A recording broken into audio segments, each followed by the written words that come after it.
Share बाजारात गुंतवणूक करून श्रीमंत व्हायचे तरुण पिढीला मोठ्या प्रमाणात आकर्षण असते. पण जर तुम्हाला वाटत असेल की 5 किंवा 10 रुपयांचे पेनी स्टॉक खरेदी करून तुम्ही कोट्यधीश बनणार आहात, तर थांबा. तुम्ही एका खूप मोठ्या चक्रव्यूहात अडकू शकता. सोशल मीडियावर सध्या पेनी स्टॉकचे पेढे वाटले जात आहेत. हा शेअर खरेदी करा, तो शेअर खरेदी करा असे सल्ले देणारे अनेक टेलिग्राम ग्रुप्स उघडलेत.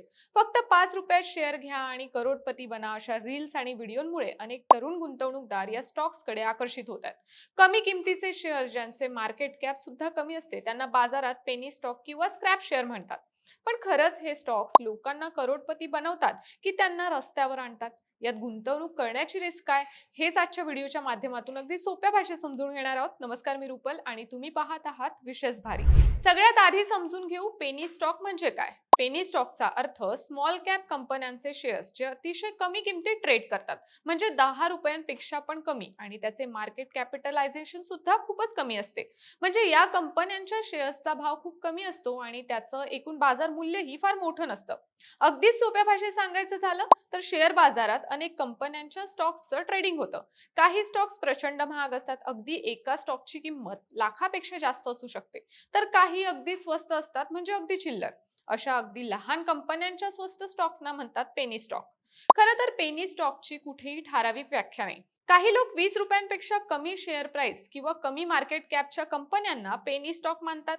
अमेरिकेसारख्या देशात ही व्याख्या वेगळी आहे. तिथे $5च्या खाली असलेला कोणताही स्टॉक पेनी स्टॉक मानला जातो. तर भारतात साधारणपणे 50 रुपयांच्या खाली असलेले स्टॉक या श्रेणीमध्ये समाविष्ट केले जातात आणि ते NSE आणि BSE किंवा इतर लहान स्टॉक एक्सचेंजमध्ये सर्वात खालच्या स्थानावर असतात. आता इथे एक गोष्ट लक्षात घेण्यासारखी आहे की सगळेच पेनी स्टॉक वाईट नसतात. न्यूज 18च्या वृत्तानुसार सगळे पेनी स्टॉक वाईट नसतात, पण गुंतवणूक करण्याआधी त्या कंपन्या काय करतात, त्यांचे फ्युचर प्लॅन्स काय आहेत, फायदे आणि तोटे याबाबत जाणून घेणं गरजेचं आहे. जास्तीत जास्त नवीन गुंतवणूकदार पेनी स्टॉकला पसंती देतात. 5 किंवा 10 रुपयांचा शेअर त्यांना आकर्षक वाटतो. हा शेअर स्वस्त असतो, त्यामुळे गुंतवणूकदार त्यांची जमापुंजी या शेअरसाठी खर्च करतात. पण जर वेळीच तुम्ही रिसर्च केला नाही, कंपनीला फटका बसला, तर तुमच्या मेहनतीचा पैसा पाण्यात जाईल. त्यामुळे पेनी स्टॉक मध्ये गुंतवणूक करण्यापूर्वी त्याची संपूर्ण माहिती असणं आवश्यक आहे. आता प्रश्न येतो की एवढी जोखीम असतानाही लोक या स्टॉक्स मध्ये गुंतवणूक करतातच का? याचं उत्तर अगदी साधं आहे. कमी पैशात जास्त शेअर्स मिळतात आणि कमी किंमत असल्यामुळे फार मोठं नुकसान होणार नाही असा अनेकांचा गैरसमज असतो. थोडक्यात सांगायचं तर कमी वेळेत होणारा अधिक फायदा यामुळे अनेक जण या शेअरच्या मोहात पडतात. म्हणजे जे मोठे शेअर 10 वर्षात जितकी वाढ दाखवू शकणार नाहीत, तेच पेनी शेअर अवघ्या 1 वर्षात ती वाढ दाखवतात. याच कारणामुळे क्विक रिच होण्याचं स्वप्न पाहणारे अनेक गुंतवणूकदार या स्टॉक्सकडे ओढले जातात. आता बघूया या स्टॉक्समध्ये गुंतवणुकीचे फायदे काय. तर कमी भांडवलात मोठी संधी, म्हणजे कमी पैशात जास्त शेअर्स विकत घेता येतात. त्यामुळे कंपनी वाढली तर परतावा खूप मोठा मिळू शकतो.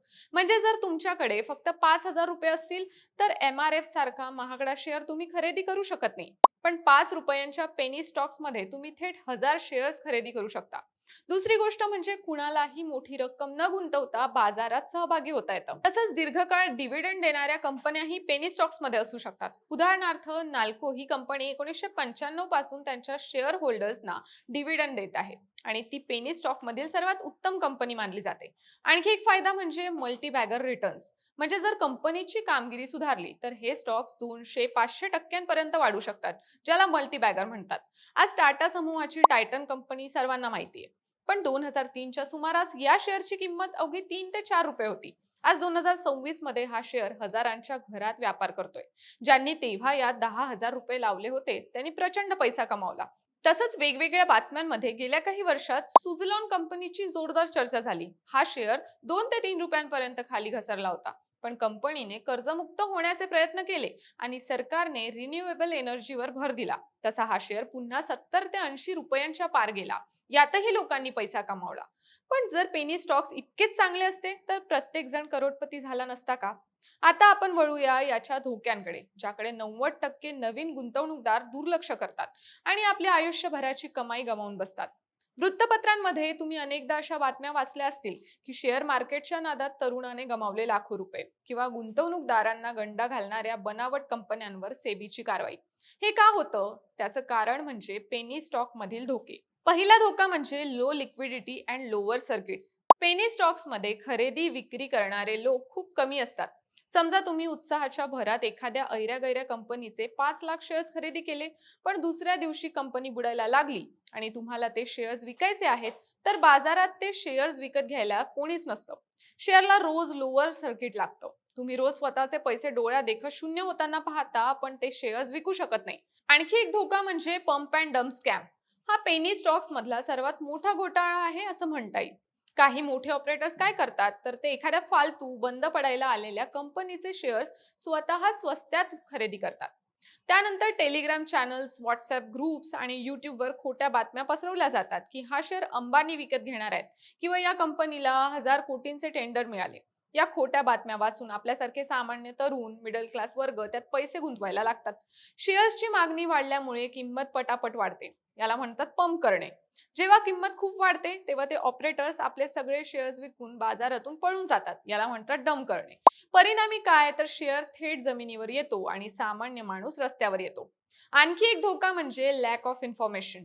रिलायन्स, TCS या मोठ्या कंपन्यांची माहिती आपल्याला अगदी सहज मिळते. पण या पेनी कंपन्या नेमका काय व्यवसाय करतात, त्यांचे प्रमोटर्स कोण आहेत, याची कोणतीही माहिती उपलब्ध नसते. आता थेट उदाहरणांनी हे धोके समजून घेऊयात. गीतांजली जेम्स किंवा व्हिडिओकॉन या कंपन्या आठवतात का?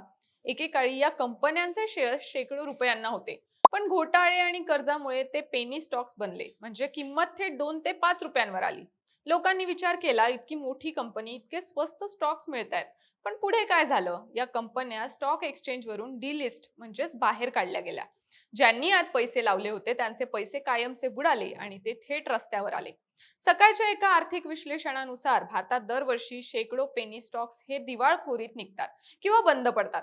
सामान्य माणूस फक्त वाढणाऱ्या 5% पेनी स्टॉक कडे बघतो, पण बुडणाऱ्या 95% पेनी स्टॉक कडे त्याचे दुर्लक्ष होते. तर मग काय, पेनी स्टॉक कधीच खरेदी करायचे नाहीत का? तर असा काही नियम नाही. जर तुम्हाला हे स्टॉक खरेदी करायचे आहेत, तर काही नियम पाळणं महत्वाचं आहे. जसं की कर्जमुक्त कंपन्या शोधा, म्हणजे ज्या कंपनीवर जास्त कर्ज नाही, अशीच पेनी कंपनी निवडा.